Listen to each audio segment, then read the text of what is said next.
Hello, wrenches, and welcome to the Wrench Turners Podcast 10 Mil Mastery Edition. It's a show where the lads and I get together, fellow technicians of mine. We discuss topics that are relevant to today's mechanics and technicians. I am your host, Mr. Joshua Taylor, founder of Wrench Turners.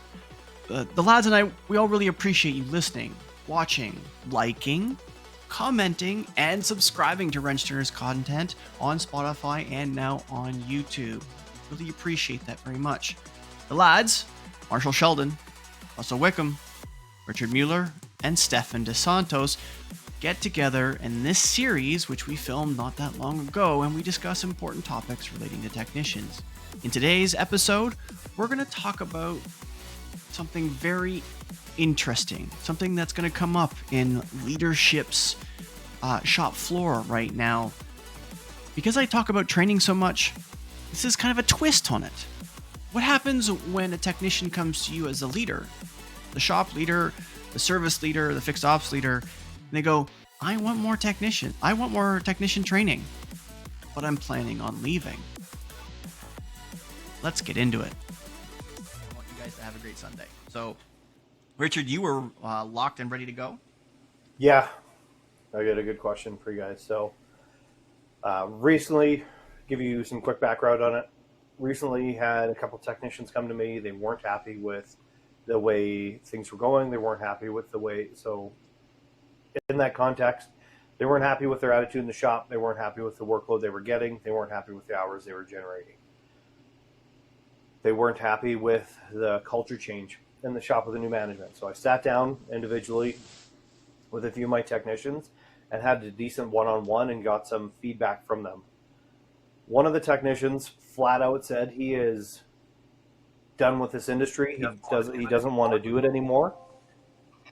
Mm-hmm. And he is rather young, right? He's only 26, 27. But his goal is to go and be an instructor, right? He wants to go and teach being a mechanic. And he has said, he wants to sit down with me and the service manager, get a game plan out on how to get him better experience that will make him a better instructor, right? And it's like, at the time I was like, yeah, that's great. Like, if those are your goals, like, let's go through everything and see what we can do to help get you there. But now, now that it's settling in, it's like I'm basically setting him up to go and find a new job, right? So where my problem right now is I don't know where to draw the line in the sand. Like, how far do I help somebody leave, right? But that's basically it. Like, how do I turn around and be like, okay, yeah, I want to help you get your goals, but your goals aren't necessarily in line with where I'd like to see you. I get where you want to go, and I get that you don't want to be in the trade anymore. I understand that. It's a struggle a lot of technicians deal with. But yeah, like that's what I'm really struggling with right now is I don't even have an answer to my own question. Like, I don't know where to draw this line where it's like, okay, enough is enough. Like, I've helped you as much as I can, but your end goal is to no longer be in the shop helping me. So I don't know where to draw the line at this point, right? I know I want to support him and I want to build him up to the point where he's going to be a great technician and a great instructor, but at the same time, it's like, how much do I invest just to watch it walk out the door? Oh, put me in, I think coach. I can answer. I'm not going to answer my answer first, but I'm going to leave you with a little quote before Marshall and Russell and Stephan get in here. There's a really famous quote, and I don't know if you know it or not, and those that are listening, I don't know if you know it or not, but a COO goes to the CEO of a large company and goes, we've got all these people, and they're asking for training, and the company's down, whatever, and the CEO goes, so get them trained. Well, what if they leave? What if we don't train them and they stay? So fundamentally, I preach training so much because it's so very important, and it doesn't matter I think personally, from a completely selfless point of view, if you are training somebody and they do leave, even if you know they are going to leave, that's irrelevant. Yeah. If you're not training them to better themselves, whatever they do with it is none of your business. They're asking for you to better themselves while they're at the shop. It's our duty as leadership to give them as much as they can. That that mantra, I think not all of us will necessarily agree based on experience. My experience has that, and Marshall, I want your feedback, because this is because you're doing it with you're with one-to-ones with apprentice so much. I think you can speak very highly to Richard on this one. Yeah, I mean, basically, I train everybody in my own image because that's what I know, and I know it works. I'm successful at what I do. But that being said, like to your exact situation, I feel like you you have an opportunity to really grow him into a possible in-house trainer. Like you don't have to give him up. Maybe you're just looking at it from the wrong perspective. Maybe you can get him lined out to where he's training in your shop and helping you grow your techs.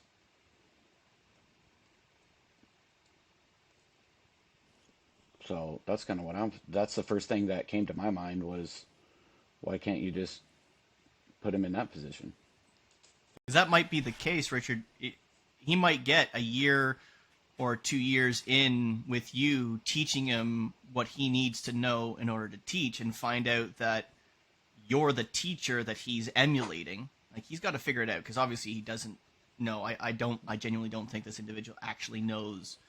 When they spend a year, 2 years with you, learning from you, and understanding that you are divulging a lot of your experience, a lot of your knowledge, so that they can be a better teacher, to realize that maybe I don't want to leave the trade. Maybe I want to be a shop foreman like Richard.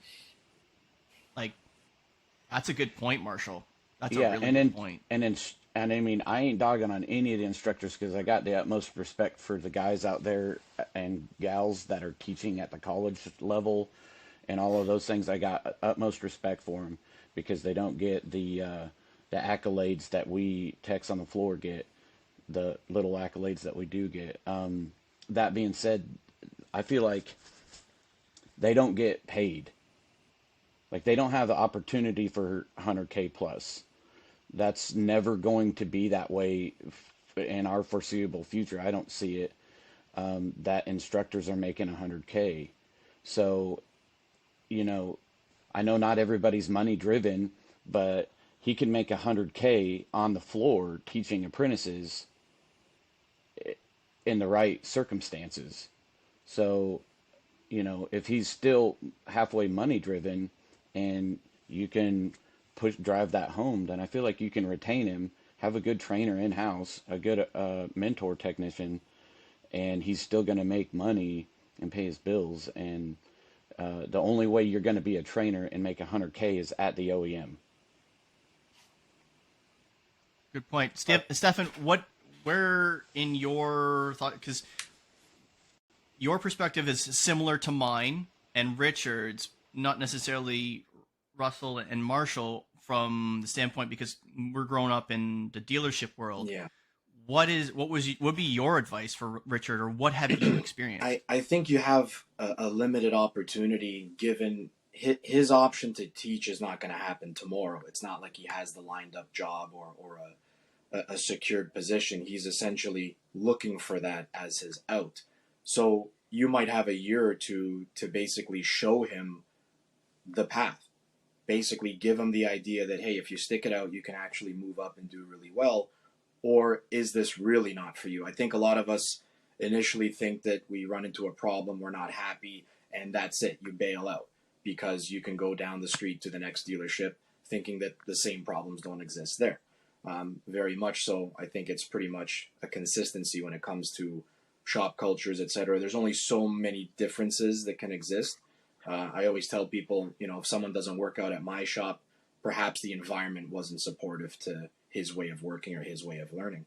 So I would talk to him. If you can give him 6 months to maybe change his mind, or to maybe see the light, or for him to experience things that he hasn't experienced yet, it could definitely change perhaps what his outlook might be.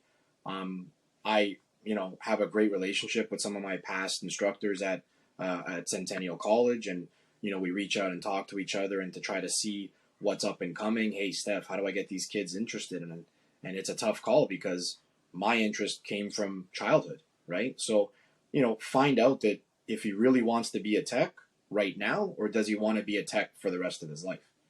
If it's an exit plan already in place, you have a limited window which you can maybe convince him to stay and benefit the shop, the culture, you obviously needing a technician in that regards. But, to what Marshall said, if you can teach and groom a little bit, and then maybe he takes on a little bit more of what you're doing, it's a better relationship for everybody, and it gives them a taste of what being a teacher actually is. Because if you don't have the patience for learning at a different pace from what you are, or a different interest level, it's very difficult to teach people. I don't think I'll ever be successful at it, so much so as you're just trying to show them a path and they can choose to walk it, or they can choose to bail out. I wholeheartedly agree with that as well. And speaking about Centennial College, I know I've personally worked with a couple that worked at the college, Nalepka being one of them, and understanding what I know, because I have the opportunity to know some of those individuals who are teaching at the school that we go to here in Ontario for automotive. There is as much diversity of experience, training, education, and drive at the instructor level as there is with us on the shop floor. You have the top 10%, you have the bottom 10%, and then you have everybody in the middle. And, Garrett Nalepka, I worked with him at a Dodge store. The dude is a top 10 percenter. He somehow was the individual that always looked like he wasn't working, but somehow turned 120%. He always had the charisma in the shop that everybody in the shop enjoyed his company. He was the individual where he could glean customers from anywhere, anytime, anyhow.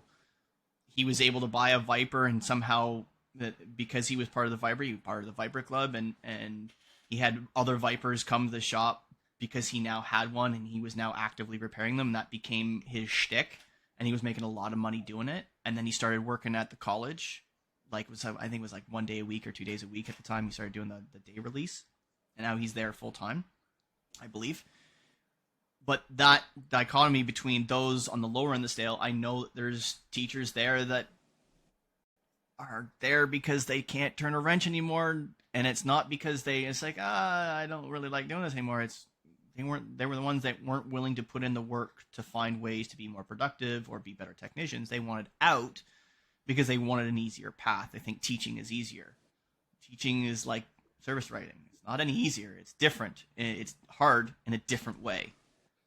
And I think your opportunity, Richard, there is to instill in them how hard teaching is, and not necessarily detract from their decision or desire to teach, but to make them understand that it's hard in a different way, and it's not the easy way out. If you think you're going to make $100,000 or $150,000 a year teaching, you're not. It's not actually an easier job. It's hard in a different way. And I think, Russell, your perspective, I value your perspective on this, because you've got, I think you had said previously that, you're just now getting your first apprentice, so to speak, that you're getting to teach. Well, I've actually had two, and that's going to segue into my question. But anyway, to Richard's question, I think this is a good teaching moment for this young person. There's three things you don't talk about: sex life, money, and your next move. He needs to learn that real quick, because what he has done is he has shot himself in both feet with you, because now you're thinking, crud, I put all this time and all this effort into this guy to build him into a good tech, and now he's going to leave on me. Why waste my time? So, I had to learn that early on. I need to keep my mouth shut about what I was planning on doing for my next move, because I was all set up to earn my world class tech in 2016. But because I ran my mouth to another technician in the shop, the other technician went and told the service manager, I ended up having to wait a year and go through a whole bunch of rigmarole to be able to get that because, I'd been discussing frustrations with the industry and frustrations with this particular shop. And he wasn't going to invest anything else in me because I had talked about leaving. So, lesson for the young guy: you need to keep your mouth shut about what your next move's going to be. Now, I understand wanting to talk about things and when you're not sure what you want to do, you need a mentor to discuss these things with. But that's often where forums or other options come up that you can find people or find a senior technician that's not in a leadership role that you can trust, possibly know somebody from another store to talk these things through rather than go to your leadership and say, hey, train me up so I can leave you. That's a very I love how you've gotten so good at this. It's amazing. You're taking effectively what is something negative, Russell, and turn it into a positive. Because in reality, as much as we want our young people to talk to us, and especially from a leadership standpoint, we want our technicians to talk to us, there is a level of professionalism and personal privacy that needs to enter the shop as a technician. You need to understand who you can and who you can't trust. You need to understand who you need to and need not to talk to about certain things. And we talked about this on SDL a little bit this morning. Trust is a two-way street. If you can't bet and win every time you trust someone, you need to not share those three pieces of information with them, right? Your next move, your money, and your sex life. Those are not things you discuss with somebody just flagrantly in the shop, especially with leadership, especially if you haven't built enough time, energy, and effort with them. Obviously, this individual hasn't with Richard, because in this circumstance, Richard should not be questioning what they're doing next. It should already be an understanding of, this person hasn't reached out to say, hey, I want to learn better or learn more about leadership, or I want to learn more about how to do these things, not specifically about making a move to the next shop or the next move, whatever. That's an awesome question, Richard, and I know you're going to take that back and you're going to chew on it.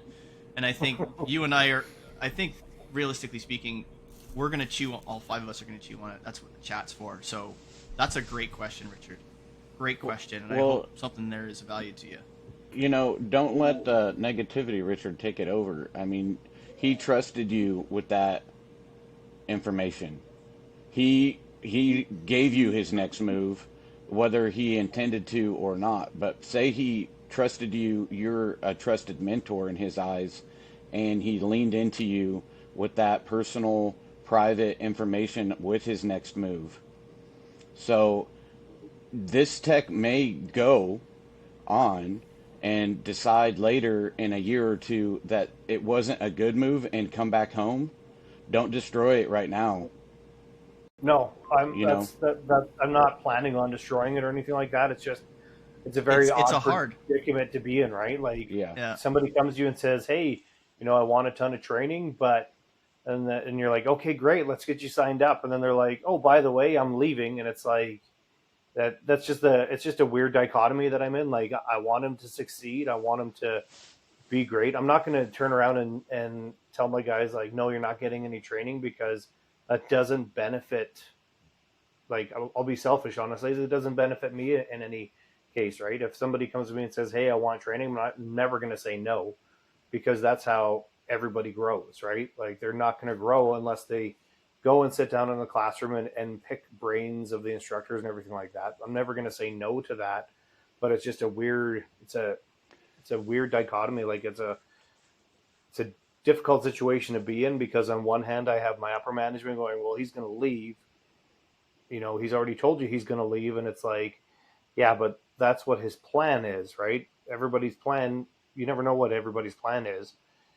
But he's been forthcoming to me and told me what he wants, and it's like, okay, well, like this here helps me option my perspective, right? It doesn't make, I'm not pigeonholing myself into like, nope, you're done. We're not going to train you anymore. You're done. You said you want to leave. That's it. Okay, fine. Turn your wrench, be miserable. And if you quit, that's beneficial for me because then I don't have to pay you severance. So it's, And I think that leads into the other aspect of things. And I think that the karma, as it were, and I've shared this before, and I have a feeling that all four of you have the same rough experience. That first mentor, in reality, I think it's the first shop foreman, to be completely honest. But the first shop foreman and the first leader that truly takes care of you, who looks at the betterment of you as a human, not just as someone who produces for you, someone who looks at all aspects of your life, who listens, who's compassionate, who knows knows the answers to those three questions, Russell, who can say, hey, these are things, like pulling him aside and say, I trust you and you've trusted me with this information, but going forward, you need to be more careful with what you share with your leadership. Yeah. Right? Taking that account. It's like, I appreciate you sharing that with me, and I'm going to do everything I possibly can to help you, and then do so. I think that would be what I would do. But yeah, going forward, it's like, you need to be better with what you share, right? Because not everybody's going to take this information and do right by you. They're going to do right by themselves, right? Statistically speaking, not everybody is that person. And then you can become that person where, let's say 2 years from now, they do leave.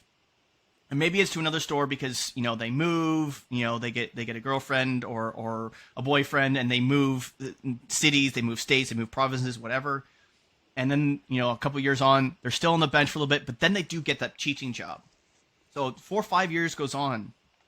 And now they're looking back 5 years on, and they're looking at, and they're, they walk into school on the first day, and, they're teaching on that first day, and they look back, like Robert Stage kind of had this moment before. It's like, look at me now. If my teachers could my teachers could look at me now, and he's going to look back. Richard Mueller was the guy that got me here. This was the individual. This was the tech in the shop. This was my shop foreman that did all of these things for me so that I could be better, so that I could now do something that I always wanted to do, or I've spent the last 5-6 years leading up to. And now you can look back and say, hey, there's now students from Richard's store in my classroom that I get to teach. And he's going to say, this is the guy you need to talk to. You need to trust this shop foreman. You need to talk, who's probably now a service leader It's of your some legacy. description or a fixed. That's your legacy. So I look at that's a potential, not necessarily with this individual, but that's a potential. And looking at it from that perspective, that is how we curry favor coming in. Because I look at it from a parent's perspective. Do I want my son, who's 9, in 9 years, do I ever want him to say, I'm going to be a mechanic? Truly and actually mean it. Not the 9-year-old self, like, I want to be like daddy, I want to be a mechanic. That fades by 18. By 18, is it, my dad's a mechanic. He turns wrenches on big iron. He works 12 hours a day, comes home sweaty, grimy, greasy, and I'm proud that he does that. Or am I going to have, in 9 years, am I going to have my 18-year-old son say, I don't want to be a mechanic. That trade's awful. Look at what it's done to my family. Look what it's done to my dad. I want it to be the former. And I think by saying no and not giving him and drawing a line in the sand that says, no, I can't help you and what have you, that's where the bad leadership comes into play. Oh no! That's the end of another episode, Wrenches. But that's okay. There'll be another one coming next week. We appreciate you very much for stopping by. And gentlemen, that was an absolute banger of an episode. Watching it back, doing the edits, it was just, yes! So, ladies and gentlemen, do not forget to like, comment, share, and subscribe to the Wrench Turners podcast on your streaming service of choice so that you don't miss the next one when it drops every Tuesday, Wednesday, Thursday, and Saturday every week. Thank you very much again for listening. And remember, negative pushes, positive pulls, and always clean your toys before you put them away.